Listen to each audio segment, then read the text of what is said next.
नमस्कार. Cook with Snehal आंबेमध्ये तुम्हा सर्वांचे अगदी मनापासून स्वागत आहे.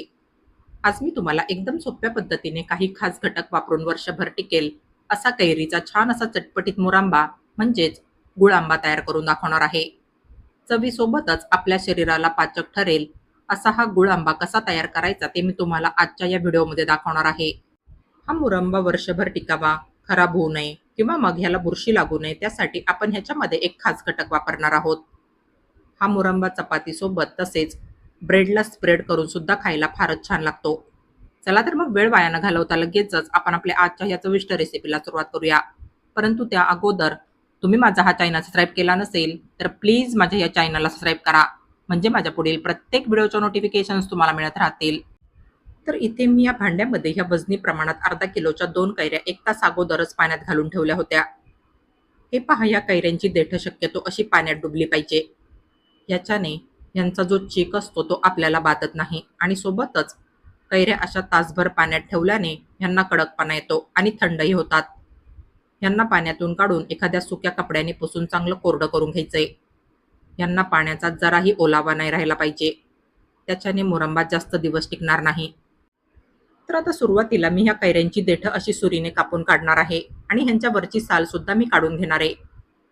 सर्वात महत्त्वाचं म्हणजे गुळांब्यासाठी कैऱ्या घेताना कैऱ्या जास्त आंबट घ्यायच्या नाहीये, कारण आंबट कैरीचा गुळांबा तयार करण्यासाठी गूळ किंवा मग साखर जास्त प्रमाणात घ्यावी लागते आणि एवढं करूनही कधी कधी गुळांबा हा खाण्यासाठी चवीला आंबटच लागतो आणि आपले दातही त्याच्याने आंबतात. तरी देखील तुमच्याकडे जर आंबट कैऱ्या असतील आणि तुम्हाला त्याचा गुळांबा तयार करायचा असेल तर त्यासाठी मी तुम्हाला पुढे व्हिडिओमध्ये एक सोपी ट्रिक दाखवणार आहे. तर आता ह्या दोन्ही कैऱ्यांची देठं आणि साल काढून घेतल्यानंतर यांना मी जाड किसणीने किसून घेणार आहे. गुळांब्यासाठी कैऱ्या किसण्यासाठी शक्यतो जाड किसणीचाच वापर करायचा आहे. त्याच्याने कैऱ्या अगदी पटकन किसून होतात आणि गुळांब्यामध्ये ह्यांचा शिजून अगदीच गाळ नाही होत.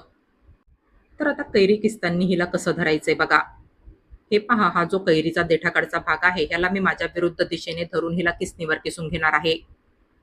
कैरीच्या ज्या आतल्या बारीक बारीक दशा असतात त्यांचं डायरेक्शन कैरीच्या देठाकडून टोकाकडे असतं. त्यामुळे कैरी जर अशा पद्धतीने किसून घेतली तर तुम्हाला कैरी किसायला जड नाही जाणार. कितीही किलोच्या कैऱ्या असल्या तरी तुम्हाला कैऱ्या किसायला एकदम सोपं जाईल आणि तुमचे हातही नाही दुखणार.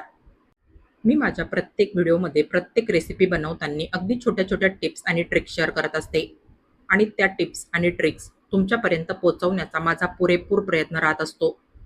तुम्ही देखील माझा प्रत्येक व्हिडिओ तुमच्या मित्रमंडळींना तसेच नातेवाईकांना शेअर करत राहा. त्याच्याने त्यांच्यापर्यंत माझ्या या ट्रिक्स तुम्ही पोहोचवण्याचा प्रयत्न करू शकता. मी ज्या कैऱ्या घेतल्या होत्या त्या वजनी प्रमाणात 500 ग्राम म्हणजेच अर्धा किलो होत्या. बऱ्याच जणांकडे वजन काटा नसतो ह्याच्यासाठी गुळाचं किंवा मग साखरेचं माप मोजून घ्यायला. त्यासाठी मी हा कैरीचा किस तुम्हाला असा कपाने मोजून दाखवणार आहे आणि ह्या कपाच्या मापाने गुळांब्यासाठी किती गुळ घ्यायचा ते देखील सांगणार आहे. हा कैरीचा किस तुम्ही तुमच्या घरातील कुठल्याही साईजच्या वाटेने मोजून घेऊ शकता. तर हे पहा, इथे आपला हा कैरीचा किस कपाने मोजून बरोबर 2 कप भरलाय. तर आता मी तुम्हाला एक ट्रिक सांगणार होते की कैऱ्या जास्त आंबट असल्या तर काय करायचं.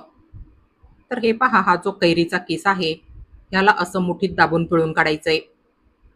तुमचा हा किस जर जास्त प्रमाणात असेल तर तुम्ही ह्याला एखाद्या पातळ कपड्यामध्ये घालून पिळून घेऊ शकता.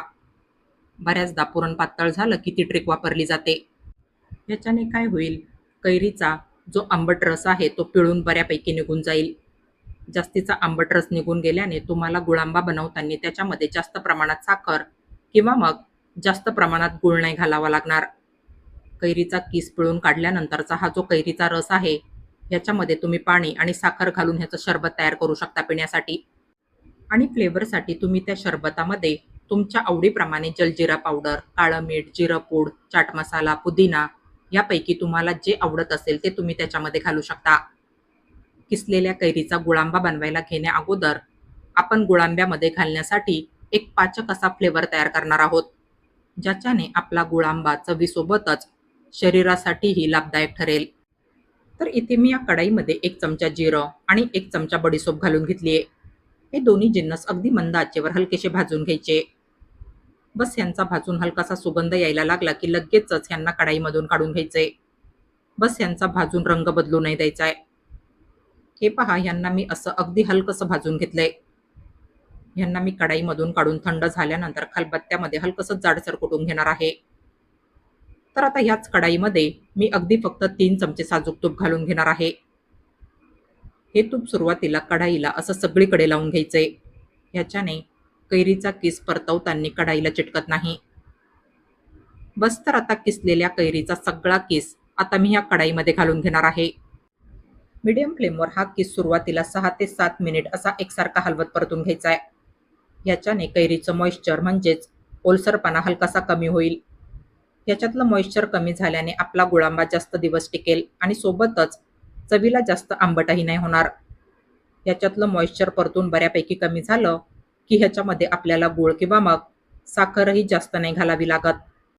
हा किस परतून छान असा नरम होतो आणि खाताना दाताखाली कचकच नाही लागत. तर हे पहा, इथे मी हा किस ह्या ठिकाणी मीडियम फ्लेमवर बरोबर 7 मिनिट परतून घेतलाय. आता ह्याच्यामध्ये मी हा सुरीने बारीक चिरलेला गूळ घालून घेणार आहे. गुळांब्यासाठी शक्यतो असा या रंगाचा गूळ घ्यायचा आहे. ह्याच्याने गुळांब्याला रंग फारच छान येतो. आपल्या कैरीचा किस मोजून बरोबर 2 कप भरला होता. तर सुरीने चिरलेला गूळ सुद्धा 2 कप मोजून घ्यायचा आहे. थोडक्यात म्हणजे कैरीचा किस आणि गूळ हे दोन्ही समप्रमाणात असायला हवे आणि वजनी प्रमाणात सुद्धा दोन्ही समप्रमाणात असायला हवे. पण तरीही गुळाचं प्रमाण गुळांब्यासाठी तुम्ही कैऱ्या किती आंबट घेतल्या आहे त्याच्यावर सुद्धा डिपेंड राहील. हळूहळू ह्याच्यातला गूळ मेल्ट होऊन हे मिश्रण अगोदर खूपच पातळ तयार होईल. तर हे पहा, आता आपलं हे मिश्रण ह्या ठिकाणी किती पातळ झालंय. याला कितपत शिजवायचंय ते मी तुम्हाला पुढे दाखवणार आहे. तर हे पहा, आता आपला हा गुळांबा ह्या ठिकाणी बऱ्यापैकी घट्ट झालाय आणि ह्याचा रंग सुद्धा पहिल्यापेक्षा डार्क झालाय. हे पहा, ह्याचा असा एकतारी पाक बनेपर्यंत ह्याला शिजवून घ्यायचंय. तुम्हाला आत्ता हा गुळांबा पातळ दिसत असेल, पण जसजसा हा थंड होत जाईल तसतसा हा गुळांबा घट्ट होईल. आपला हा गुळांबा चवीसोबतच आपल्या शरीराला पाचक आणि गुणकारी ठरावा, त्यासाठी मी ह्याच्यामध्ये काही महत्त्वाचे जिन्नस घालून घेणार आहे. तर सुरुवातीला मी ह्याच्यामध्ये खलबत्त्यात कुटलेली बडीशोप आणि जिरं घालून घेणार आहे.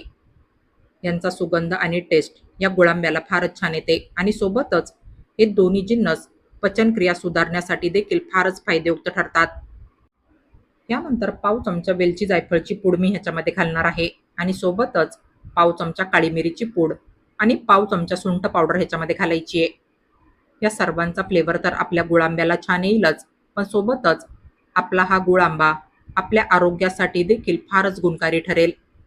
याच्याने वात, कफ, पित्त तसेच घशाच्या समस्या नाही होणार.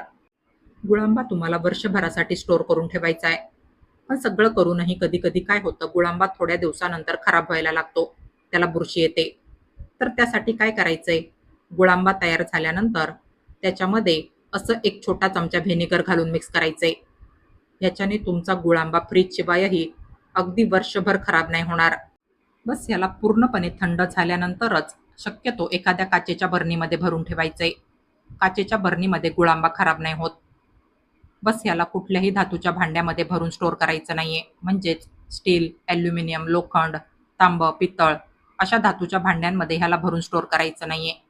कारण याचा कुठल्याही धातूशी जास्त दिवस संपर्क आला की ह्याला बुरशी येऊन हा खराब होतो आणि काळा पडतो.